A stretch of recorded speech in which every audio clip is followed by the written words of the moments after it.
Olá, vamos falar de investimentos? Então, vamos trazer aqui para vocês mais uma empresa para que a gente possa analisar, conhecer a sua situação econômica e financeira. Até porque, para você investir numa empresa, você tem que correr o mínimo risco possível. E para isso, nós temos que saber como que está a sua situação financeira, o seu endividamento e a sua rentabilidade. Afinal de contas, quando você compra ações de uma empresa, você está entrando de sócio. E ao entrar de sócio, a empresa ela tem que estar bem financeiramente, não pode ter um endividamento elevado e, naturalmente, que ela tem que ser rentável, ela tem que ser lucrativa, né? E é aí que nós vamos analisar, então, o Banco do Brasil. Mas, para isso, vamos começar a estudar um pouquinho da história do Banco do Brasil, afinal, todas as organizações, todas as empresas, elas têm que ter raízes e, através dessas raízes, você vai conhecer a solidez dessa organização.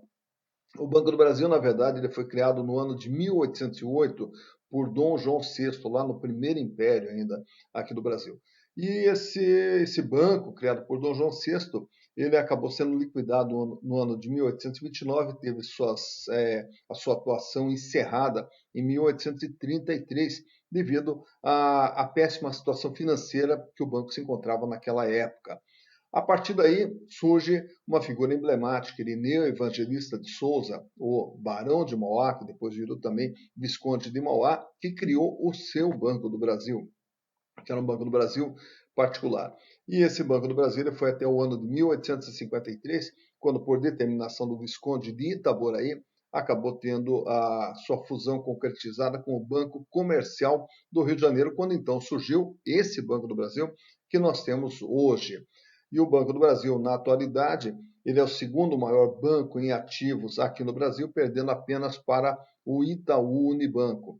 Então, nós vamos trazer aqui para vocês todos os números do Banco do Brasil, também reconhecendo que, por ser um banco que tem o seu controle acionário nas mãos do governo federal, constantemente está tendo oscilações, tendo variações no seu preço de ações, em função de interferências do governo, que é o seu controlador. Mas para o acionista, o que interessa? Interessa a regularidade do banco, e é aí que a gente vai ter que analisar como que vem sendo efetuada essa regularidade em termos de situação financeira, de endividamento e rentabilidade, que nós vamos ver a partir da análise das demonstrações financeiras do Banco do Brasil. Então, trouxe para vocês aqui os três últimos balanços do Banco do Brasil, o ano de 2018, 2019 e também o ano de 2020, para que a gente possa acompanhar como foi a evolução do banco ao longo desses 3 anos. Lembrando que o banco ele tem uma característica diferente, né? Ele não é como um comércio, como uma indústria, que tem um estoque, que tem produtos para vender, que tem duplicados a receber e tudo mais. Na verdade, o negócio do banco, que é intermediar recursos financeiros. E aí, consequentemente, nós temos aqui, dentro do ativo circulante, um ativo circulante de 1 trilhão, é isso mesmo, 1 trilhão 364 bilhões de reais, composto da seguinte maneira: nós temos aqui 60 bilhões de dinheiro em caixa e equivalente, e aí os chamados ativos financeiros de 1 trilhão 237 bilhões de reais. E como que é composto isso aqui? Isso aqui é basicamente as aplicações financeiras do banco, os créditos concedidos para seus clientes, tanto pessoas físicas, pessoas jurídicas, agronegócio, com a questão das exportações também, financiamento de exportações. Então, são valores que o banco tem para receber referente à sua atividade. E os outros créditos aqui já com valor de 66 bilhões de reais. Então, partimos aqui de um capital de giro de 1 trilhão 364 bilhões para 1 trilhão 417 bilhões de reais. Então, existe uma pouca movimentação aqui no caixa equivalente, de 60 para 71 bilhões, e também aqui uma pouca variação, claro, pouca em termos do tamanho do número que nós estamos analisando aqui, 1 trilhão 237 para 1 trilhão 260. E para o ano de 2020, esse capital de giro aumenta para 1 trilhão 658 bilhões, sendo que agora o banco tem 176 bilhões em caixa e equivalentes, 1 trilhão 392 bilhões de reais em valores a receber de créditos concedidos e de aplicações financeiras. Então, está aqui, a parte financeira do banco corresponde a 97,9% de tudo aquilo que o banco tem. Consequentemente, então, quando a gente analisa essa parte de baixo aqui, de imobilizado, de investimentos intangível, ele acaba sendo pequeno, né, perante toda a movimentação que o banco faz aqui no seu capital de giro. Já em termos de endividamento, também, ele é diferente de uma empresa comercial, de uma empresa industrial, porque o endividamento do banco ele é composto pelos chamados passivos financeiros. Bom, assim como nós temos o banco que empresta dinheiro, e aí ele tem ativos financeiros, né? Aí nós temos também que o banco ele capta dinheiro, né? E aí são os chamados passivos financeiros. E aí esses passivos financeiros são quem? São os clientes do banco que depositam no banco, que aplicam no banco, e aí consequentemente o banco ele tem para pagar para esses clientes. Então, esse é o endividamento do banco, 1,291 trilhão no curto prazo, tá? E aqui no balanço do banco, eles não especificam o que é curto, o que é longo prazo. Então, por isso que eu coloquei tudo aqui como se fosse um passivo circulante, 1,291 trilhão.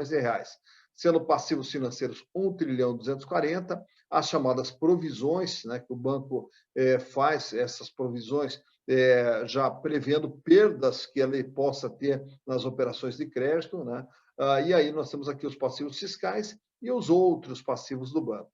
E aí, no ano seguinte, esse passivo ele vai para 1,342 trilhão e vai para 1,565 trilhão, que corresponde a 92,5% de tudo aquilo que o banco tem, sendo que ele tem aqui de passivos financeiros 1,503 trilhão. Então, para entender como que funciona o banco ele capta dinheiro e, consequentemente, esse dinheiro que ele captou através de depósito, caderneta de poupança, aplicações e aplicações interfinanceiras, então ele aparece aqui como passivo financeiro e pega esse dinheiro e tem que aplicar esse dinheiro, emprestar para outras pessoas que daí passam a ser os ativos financeiros. E aonde que está o ganho do banco? Ele está justamente na intermediação financeira, que aí a gente vai ver aqui na DRE.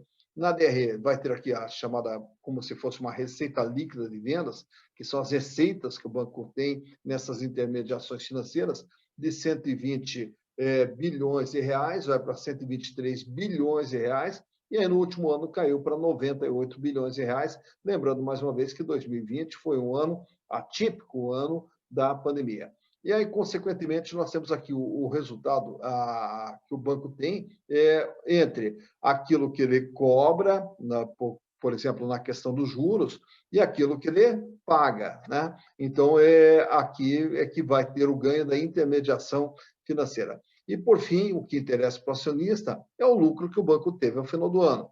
15 bilhões e 86 milhões de reais em 2018, 18 bilhões e 888 milhões de reais no ano de 2019 e 13 bilhões 292 milhões de reais no ano de 2020. Então, percebemos aqui que o lucro ele aumenta para 18 e agora, nesse último ano, ele cai para 13 bilhões de reais. É a margem, o que sobra líquido do banco, é justamente esse número aqui, o 13,5%, que é a margem que a gente vai analisar nos gráficos a seguir. Bom, então nesses gráficos aí, nós temos aqui dois gráficos, o de liquidez e endividamento. A liquidez, ele mostra ali a capacidade de pagamento que a organização tem em relação às suas obrigações, o que ela tem de recurso para fazer frente àquilo que ela tem que pagar. Então, na liquidez, o Banco do Brasil ele começa com 1,05 no ano de 2018, vai para 1,06 no ano de 2019 e permanece inalterado no ano de 2020. Isso quer dizer, para cada R$ 1 de dívida que o Banco do Brasil tem que pagar, ele dispõe de R$ 1,06. Paga e sobra ali um pouquinho. Naturalmente que no caso do banco, ele não precisa ter também uma liquidez elevada, até porque muito das suas obrigações são depósitos que ninguém vai sair correndo, todo mundo sacando os seus depósitos, ou todo mundo resgatando as suas aplicações. Então, razão pela qual não há uma necessidade de ter uma liquidez alta, mostrando então que o Banco do Brasil, financeiramente, não tem problema. E de endividamento, naturalmente, ele acaba também sendo elevado, por quê? Porque todo o recurso do banco, ele acaba sendo recurso que vem dos correntistas, dos aplicadores. Então ele tem um endividamento geral de 92,5%, cai ali para 92,4% e permanece inalterado em 92,4%. Isso quer dizer, de tudo que o banco tem, ele deve 92,4%. Ressaltando mais uma vez que todo esse endividamento são os correntistas que aplicaram seu dinheiro, que depositaram, as pessoas que investiram, que fizeram aplicações no banco. Esse é o volume do endividamento do banco. Vamos ver agora a rentabilidade do Banco do Brasil.